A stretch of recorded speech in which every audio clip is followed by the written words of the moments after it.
Yeah. Yeah, but I'm like, why would you? Anyway. Jared and I are having our own little show here. Anyway, welcome back. The holiday travel rush over. If you want to go somewhere, actually right now is the time. Like this audience, you can't go anywhere, but I'm saying right now is the time. Before all those spring breakers, joining us with the latest travel news, deals, and more, our buddy, the Thrifty Traveler, Jared Kamrowski. Great to be back, Jason. Hi, buddy. Welcome back. We got to start with this. This broke while I was gone. Or no, I was here at the end of it. The Southwest meltdown. I mean, what do we know? Has anything developed lately? I mean, how does this happen? Yeah, well, I mean, it's a broad question, but yeah. Every single airline over the last few years has melted down in some way or another, but Southwest was particularly large, like 1 million passengers impacted. Like Southwest is going to lose almost $1 billion off of this, they're calculating. So it's awful. It's like with so many things, a lot of reasons why it happened. They didn't invest in the right IT infrastructure that they should have. I mean, this is played out again and again with airlines. I heard, and I don't want you to go too far into it because it's very inside baseball, but the spoke and hub concept, can you kind of explain? Because I've heard that a lot, what that is to folks. Yes. That system, how that system works. So, a lot of airlines do hub and spoke. Where they have just like Delta flies out of MSP or Detroit or Atlanta and goes in all these different places and fans out. Southwest goes point to point where it's not necessarily one hub based and they just go bounce around. So once things start falling apart, it's broken. You can't get what he means. You can't get the crews back. People get stranded and then the whole system falls apart essentially. And that's what happened. One more little thing. Do you think, you don't have a crystal ball, do you think they've learned their lesson? No, what I mean by that is, do you think they're going to change? Because if you listen to the pilot union, they've been warning that this was going to happen. Right. Do you think this is what's going to finally kick them in the financial pain when you lose almost $1 billion, that the shareholders are going to, and management will require change. It has to happen. And these folks, and the public will, Okay, let's move to Delta. The news is that is it true?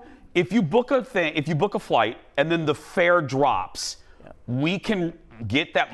You can get that money back. So you're making people very happy. And they really should be happy because this is a huge thing. So like, no matter if you're flying, American, Delta, or United, you can now, as long as you book main cabin or higher, so no basic economy, don't book that. I don't care what you're doing, just don't. You can cancel for a voucher. Okay. So the great thing now is you could book a Delta flight to Fort Lauderdale for $400, and right away you're like, I'm probably getting ripped off. But the cool thing is now you can watch flight pricing, go to Google Flights Price Alert, set up an alert on the exact flight you have. If the price drops, you'll get an email. You can cancel that booking for a voucher, get the voucher, rebook it with the voucher, and then you'll get that little voucher for the difference. So you don't have to. It's great. Yeah. So the airline, Delta, during their investor quarterly calls, talks about this all the time, that people are taking advantage of this more and more. So you guys out there, take advantage of it because, it's just money back in your pocket. And that Delta can give you. So don't let it. I have been on the show talking about the value of Clear and how it has saved me many times when I'm running late to the airport. The price of Clear. Well, actually, first tell people quickly what Clear is, and then there's news about Clear. So when you go to the airport, there's 2 lines, essentially. There's the normal TSA line, general boarding line, and then there's pre-check. Now, Clear, you can pay extra for that, almost $200 a year, and it gets you to the front of whichever line you have paid for. If you have TSA pre-check, which is good for 5 years, you get to the front of pre-check, and if you don't, you get to the front of the general boarding. On Monday mornings and Friday mornings when business travelers are there, Clear is very valuable. But the prices are going up. So I will say, unless you travel more than 5 times a year, don't even consider Clear because it's $200 a year almost. And if there's other ways to save on it, you go to thriftytraveler.com and search Clear, and we have tons of information about that. But I'll say just get TSA pre-check. Yeah. That's the big thing. Good for 5 years, about $80.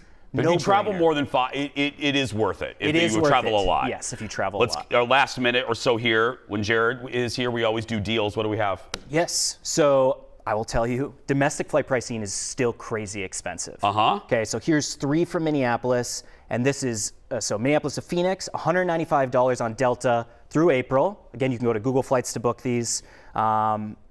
Maui, this has been the cheap one. I mentioned this last time I was on too. It's still cheap. Maui, $465 on Delta through May. Again, this is round trip. Normally about $600 to $800 this time of year. Minneapolis to Washington D.C. on American, $187. Normally about $300. Some international stuff. Dublin, $494 on Icelandair. This fall, including Thanksgiving, and one that I really like that just popped up this week, Minneapolis to Barbados with 1 stop, $370 on American this fall. Come on, audience, let's go. Let's all go. That's right. We're going to be we're letting you borrow Jared for a few minutes. We're answering your questions on our Facebook page when we come back. Back in a moment. Stay with us.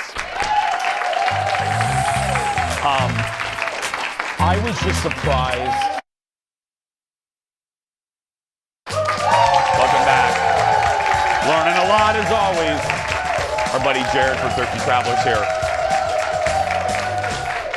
Anytime Jared is here, we like to turn Jared over to you. We turn over the Facebook page to let you ask questions.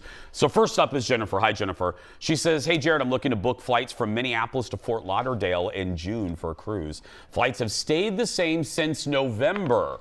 Should I book now or keep waiting for prices to drop? Okay. So great question. I would say you have until about 60 days before departure when you should book. So always book before 60 days. So because the closer you get to June, the prices are going to kind of skyrocket. So you have until probably April. First thing, set up a Google Flights price alert for those very specific dates you probably have for that cruise. Wait for the prices to drop. And like we just talked about in the last segment, book a main cabin or higher ticket. If the flight prices drop after you book, cancel for a voucher and then rebook. Yeah, this is a big thing. It's a big thing. You can read more at thriftytraveler.com about it. Jake is next. Hi, Jake. He asks, I have the Delta Gold American Express card. If I upgrade to the Delta American Express Platinum, am I eligible for a bonus offer? So American Express specifically is going to try to get you to upgrade quite frequently. A lot of times when they tell you to upgrade, it's for an offer that's not as good as if you just applied separately for the card. So Delta, with all the Delta American Express cards, you can apply for each flavor, like the Gold, the Platinum, the Reserve, once per lifetime. So wait for an increased offer with this not an upgrade offer and then apply for it. And usually anything more than 50,000 Sky Miles is pretty good. Sometimes you can get as much as 75,000 Delta Sky Miles, but don't usually take the upgrade offer. And if you're considering the upgrade offer, Google what the normal offer is currently. Just do a quick search. I've said it 8 million times. All of these tips, I've followed everything Jared has said. I call it playing the game with credit cards. It's why we fly a lot for free, because I get points using these tricks. Robin is next. Hi, Robin. She asks, I'm going to Puerto Rico next week for 9 days.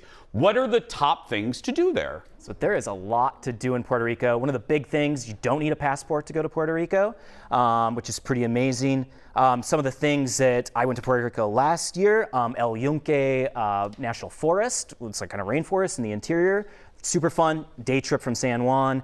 The old San Juan, the old colonial part of the city, is amazing. Obviously very easy to access. There's a couple forts in town in San Juan as well. If you want to do kind of like a bare day trip or maybe a side trip, there's Culebra, the island of Culebra, as well as Vieques, which also are very cool, beautiful, very close to U.S. Virgin Islands, British Virgin Islands. So, I mean, amazing Caribbean islands. And the flight prices were pretty low for a while to Puerto Rico. So from Minneapolis, you can actually go year-round to San Juan, which is kind of rare as far as a lot of these are seasonal. You can't always fly.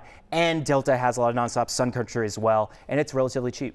Next, there's a lot to do. Ashley. Hi, Ashley. She emailed to ask about the Delta airport lounges. Ashley says, I heard they were planning to limit entry to the lounges.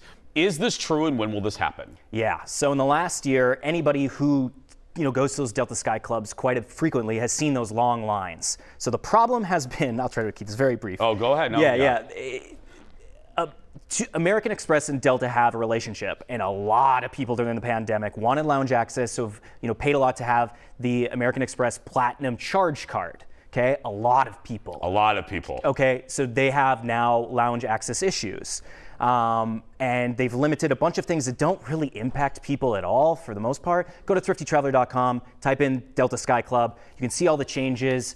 For the most part, it's not going to limit most people because a lot of people just get in with a credit card. But Delta, I think a big thing for flyers at MSP, there's going to be a new G Concourse Delta Sky Club that's opening in April. It's supposed to be massive, twice the size of the current largest one at MSP. We need that. So more Sky Clubs are on the way at airports around the country that should relieve some of this crowding. And if you